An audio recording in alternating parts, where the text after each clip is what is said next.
एक तरफ पाकिस्तान में हलचल मची हुई है अफगानिस्तान को लेकर और भी कई चीजों को लेकर, तो वहीं दूसरी तरफ इजराइल और भारत क्या शुरू कर रहे हैं। इन सब के बीच में भारत ने चाइना के ऊपर भी एक्शन ले लिया है। जियोपॉलिटिक्स में बहुत कुछ चल रहा है। हमेशा की तरह वर्ल्ड मिरर के इस एपिसोड में जानने को मिलेगा बहुत कुछ। आइए जानते हैं इन खबरों को विस्तार से। अभी ना भारत के आसपास ऐसा लगता है जैसे एक बड़ी प्लानिंग चल रही है और लंबे गेम की तैयारी चल रही है, और यही वजह है कि इसमें पाकिस्तान सबसे ज्यादा एक्टिव दिख रहा है। पाकिस्तान के बांग्लादेश के साथ संबंध जो काफी तेजी से बढ़ रहे हैं, यहाँ तक कि अब बात हो रही है वीजा फ्री एंट्री की, यानी कि कभी भी पाकिस्तानी बांग्लादेश जा सकते हैं, बांग्लादेशी पाकिस्तान आ सकते हैं। एक तरीके से बांग्लादेश को फिर से पूर्वी पाकिस्तान की तरह इस्तेमाल करने की कोशिश कर रहा है पाकिस्तान, और ये भारत के लिए बड़ा खतरा है। वहीं बांग्लादेश के तरफ से भी संकेत ऐसे मिले हैं कि वो भी भारत के प्रति कुछ बहुत अच्छा रवैया नहीं रख रहा है। और इन सब के बीच में पाकिस्तान ने धीरे धीरे मालदीव के साथ भी दोस्ती बढ़ानी शुरू करी। अब ये सब कुछ क्या भारत बैठकर देख रहा है? नहीं, ये सब कुछ भारत बैठकर नहीं देख रहा है। हालांकि पाकिस्तान की बात करें तो पाकिस्तान खुद भी अस्थिरता से जूझ रहा है और अफगानिस्तान इसके लिए एक बहुत बड़ी समस्या बन चुका है। स्क्रीन पर एक आर्टिकल देखिए, पाकिस्तान के रक्षा मंत्री ने क्या बयान दिया है। ये धमकाते हैं हमेशा जब बातचीत की टेबल पर बैठने की बात होती है ना, तो उससे पहले कुछ इसी तरीके के बयान देते हैं इनके रक्षा मंत्री। इनके रक्षा मंत्री कह रहे हैं कि अगर ना शांति वार्ता नहीं हुई ना, अगर ये फाइनल नहीं हुआ ना, तो फिर लड़ाई होगी और जंग होगी, उसके लिए फिर तैयार हो जाना। लेकिन असल में अफगानिस्तान को लेकर पाकिस्तान की हालत कैसी है, स्क्रीन पर एक वीडियो है, मैं चाहती हूँ ये सुने आप। I am here for a cup of T, लेकिन वो कप ऑफ टी हमें बहुत महंगा पड़ा। कप ऑफ टी ने पूरे बॉर्डर्स को दोबारा खोला। उस वक्त की हुकूमत ने 100 से ज्यादा हार्डन क्रिमिनल उनको वापस रिलीज किया।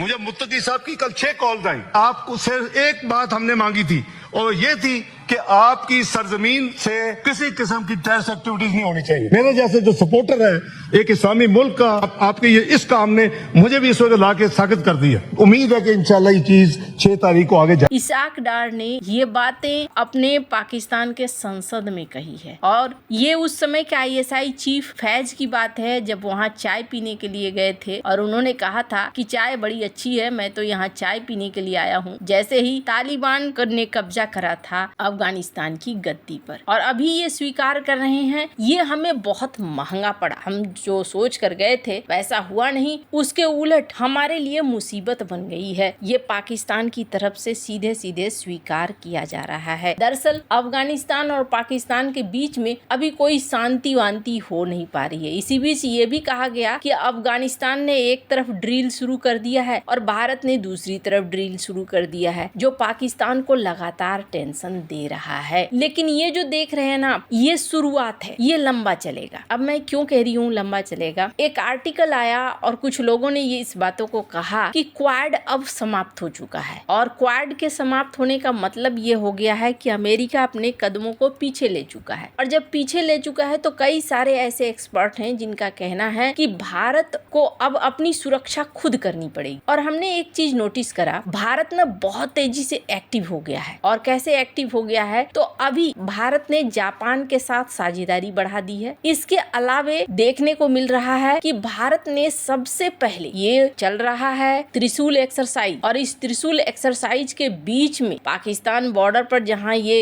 एक्सरसाइज हो रहा है, वहीं दूसरी तरफ भारत और इजराइल ये एक रणनीतिक पार्टनरशिप कर रहे हैं। आप जरा सोचिए, अभी हाल ही में पाकिस्तान और सऊदी ने रणनीतिक पार्टनरशिप करी थी, तुम्हारी समस्या हमारी समस्या, तुम्हारा जंग हमारा जंग। हालांकि सऊदी तो आने वाला नहीं है, ये बात तो तय है, लेकिन यहाँ पर इजराइल और भारत इन्होंने खुल्लम खुल्ला घोषणा करी। अब आपके मन में बहुत ख्याल आएंगे कि ये तो अभी घोषणा हुई है ना, अभी इसको जमीन पर उतरने में बहुत वक्त लगेगा, दोनों देश एक दूसरे के साथ मिलकर जॉइंट प्रोडक्शन करेंगे, इसमें बहुत वक्त लगेगा। नहीं, बस ये समझ लीजिए कि यहाँ पर ये घोषणा भले हो सकता है कि आधिकारिक तौर पर हुई हो अब जाकर, लेकिन इनके बीच में सहयोग सहयोग ऐसा लगता है जैसे काफी लंबा है। स्क्रीन पर एक आर्टिकल देखिए जिसमें ये देखने को मिल रहा है कि इधर भारत और इजराइल के बीच में इस तरीके के एग्रीमेंट की घोषणा हो रही है और उधर भारत का डेलीगेशन इजराइल पहुंच भी चुका है और डिफेंस फार्म एक दूसरे के साथ सहयोग भी शुरू कर रहे हैं कि किस तरीके से हथियारों का निर्माण हो सकता है और किस तरीके से हम आत्मनिर्भर बन सकते हैं। ये जो तस्वीरें हैं ना, ये तस्वीरें सबसे ज्यादा डराने वाली हैं पाकिस्तान को और चाइना को, क्योंकि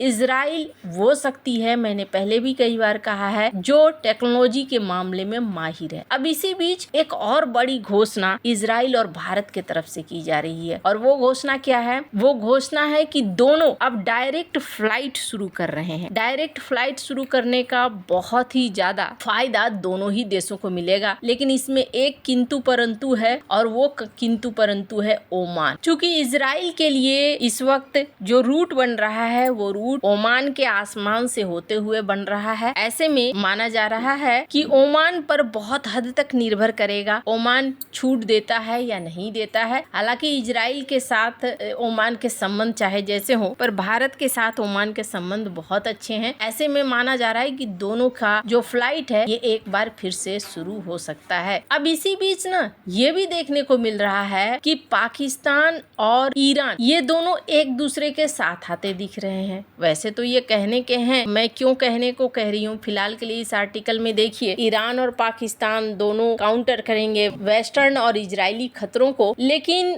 पाकिस्तान को लेकर ये कहा जा रहा है कि पाकिस्तान तो अपनी सेना भेजने वाला है इजराइल के लिए, हमास से लड़ने के लिए। तो ऐसे में देखने को मिल रहा है कि पाकिस्तान फिलहाल एक ऐसे मोड में चला गया है जहां अमेरिका जो कहेगा वही होगा। पर भारत इजराइल के साथ ही नहीं बल्कि कई देशों के साथ अपने सैन्य संबंध बनाते हुए, इजराइल चूंकि एक काफी विश्वसनीय दोस्त है और पार्टनर है, इस वजह से लॉन्ग टर्म में इजराइल के ऊपर भरोसा है, पर भारत अपनी सुरक्षा के लिए और भी एक्शन लेता जा रहा है। अब इसी क्रम में भारत ने चाइना को एक बड़ा झटका दिया है। भारत सरकार ने बहुत ही बड़ा कदम उठाया है, अपने प्रसारकों टेलीपोर्ट ऑपरेटरों को मार्च 2026 तक चीन से जुड़े सैटेलाइट से पूरी तरीके से हटने का निर्देश दे दिया है। ये फैसला राष्ट्रीय सुरक्षा को मजबूत करने और टेक्निकल तौर पर आत्मनिर्भरता को बढ़ावा देने के लिए लिया गया है। चीन से जुड़े उपग्रहों